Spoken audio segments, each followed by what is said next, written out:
God, took me long enough to finish this. You'll see why at the end. Anyway, on to the cold open. Well,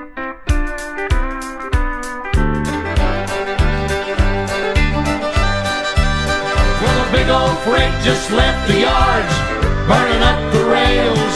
A headlight gleams and the whistle screams, a lonesome sounding wail. Hot loads rolling for the coast, we'll be there in 3 days. On the Santa Fe all the way.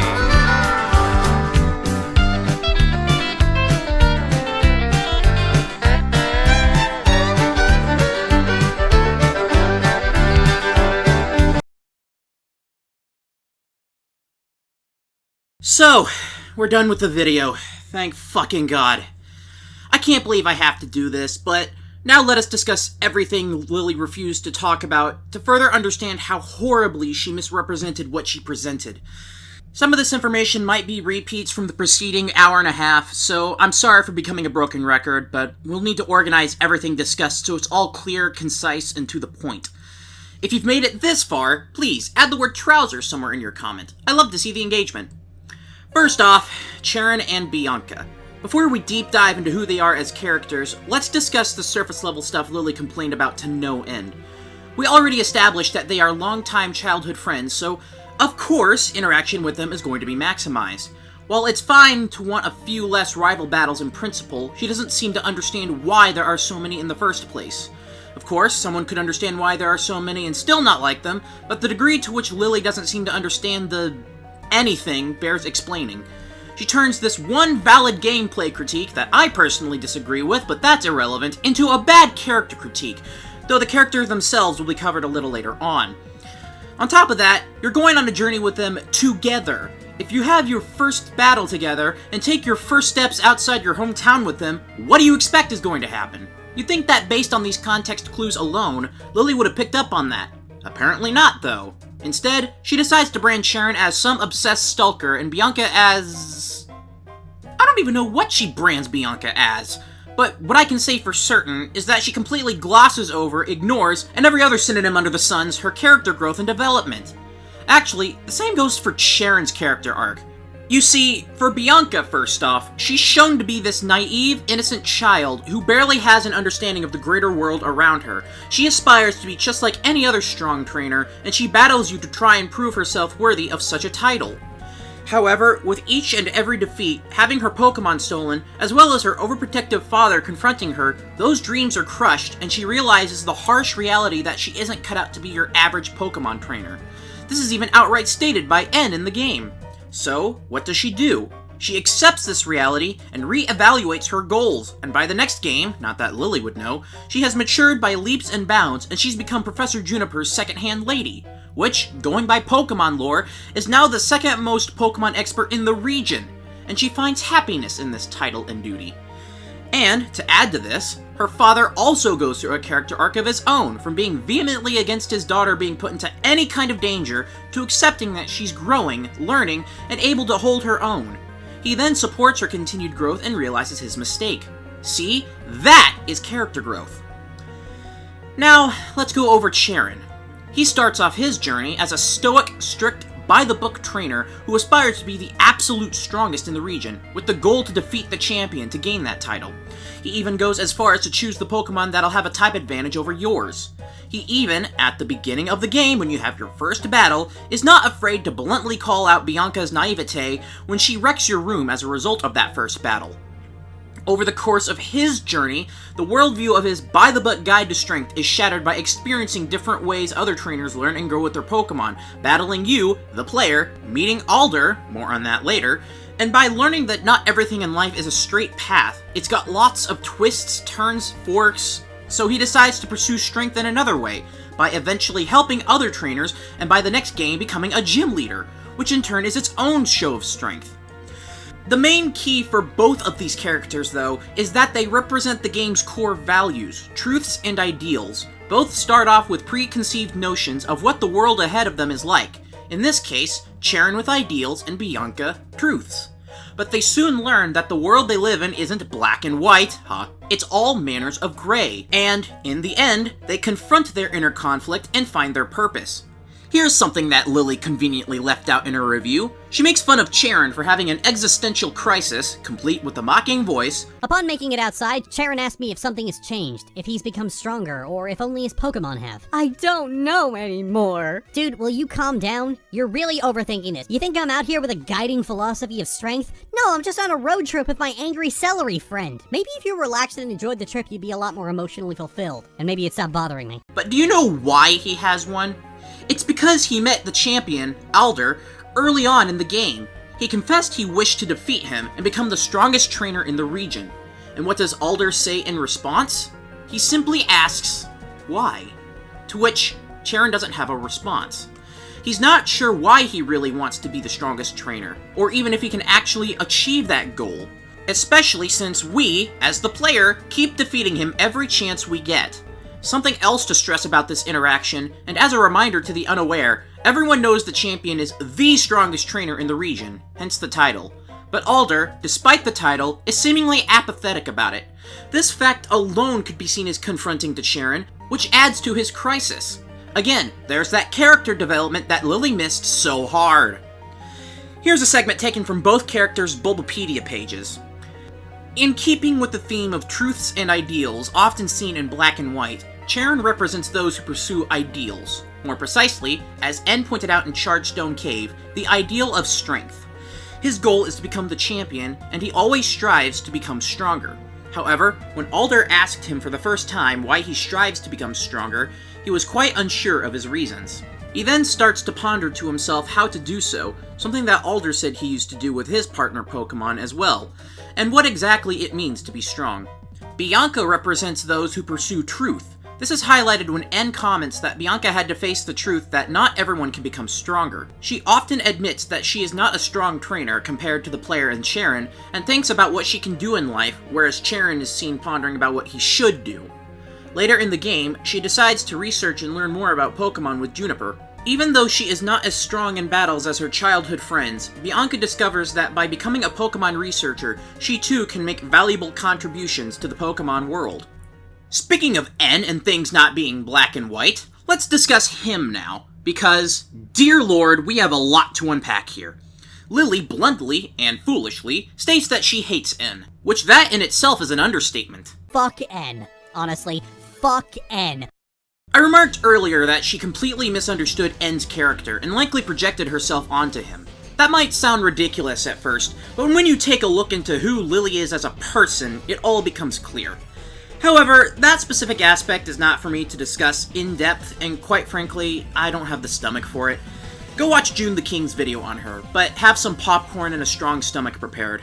Things like pedophilia and incest. This is not just in Stockholm Actual. It affects every following piece of the Stockholm series. The incest is typically between sisters or a daughter and a mother. There is also an obsession with the age of 14 and 15. Many characters are described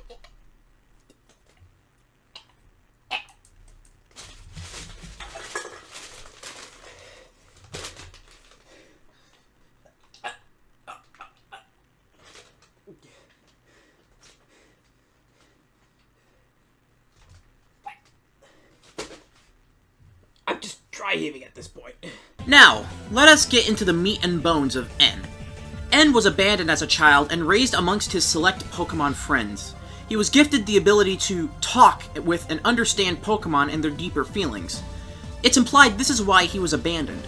Soon enough, Getsis, the leader of Team Plasma, would take note of this, and would go on to adopt N and begin teaching him and prepping him to become the king of Team Plasma, even going so far as to give him a new name, Harmonia.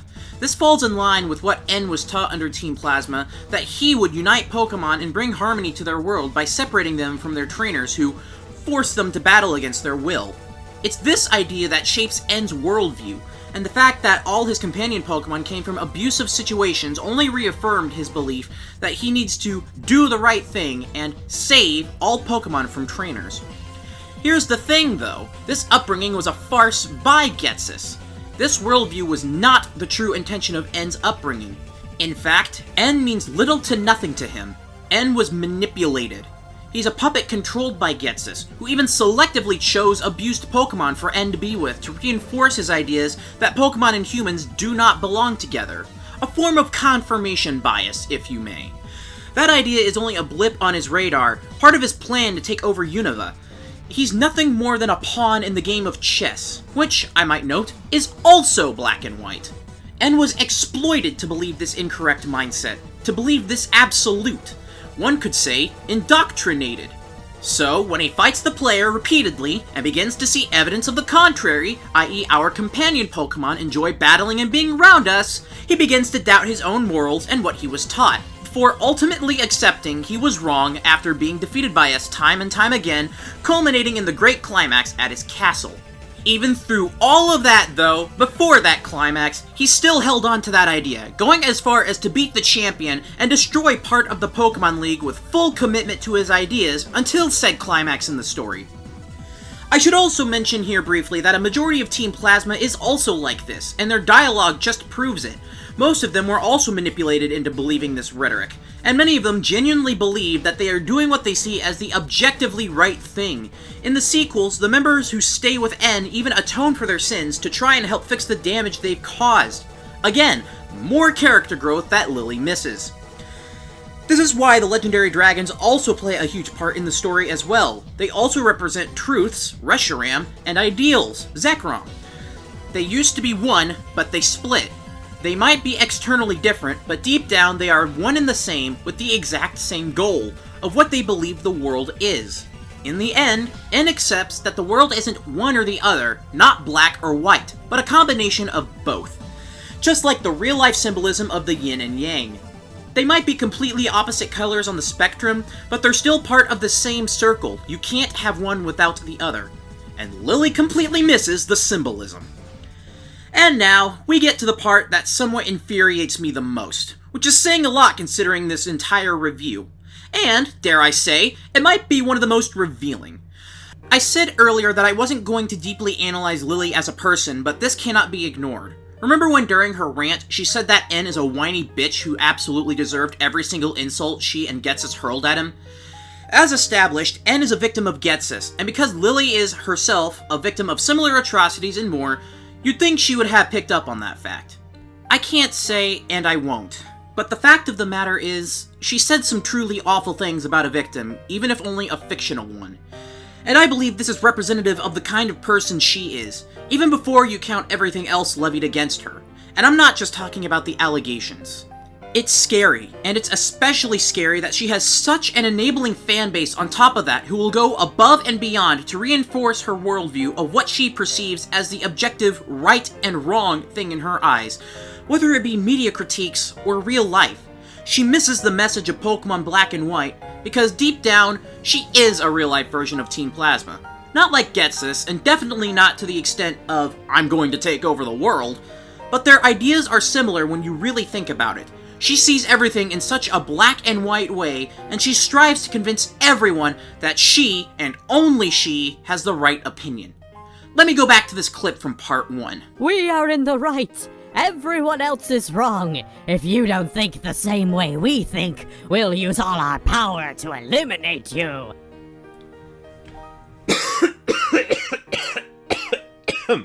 To close this section off, as a wise man once said, Cringe. There's no other word for it. This makes me cringe. It's embarrassing.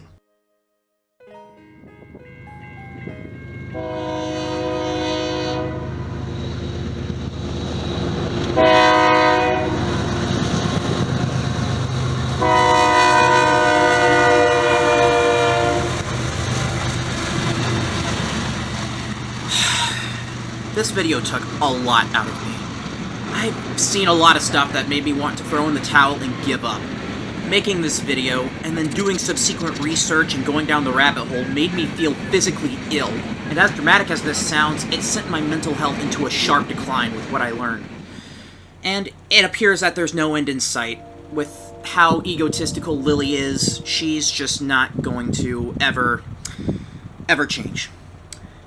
As I said in the beginning, Pokemon Generation 5 is one of my favorite subjects, and still one of my all-time favorite games to this day.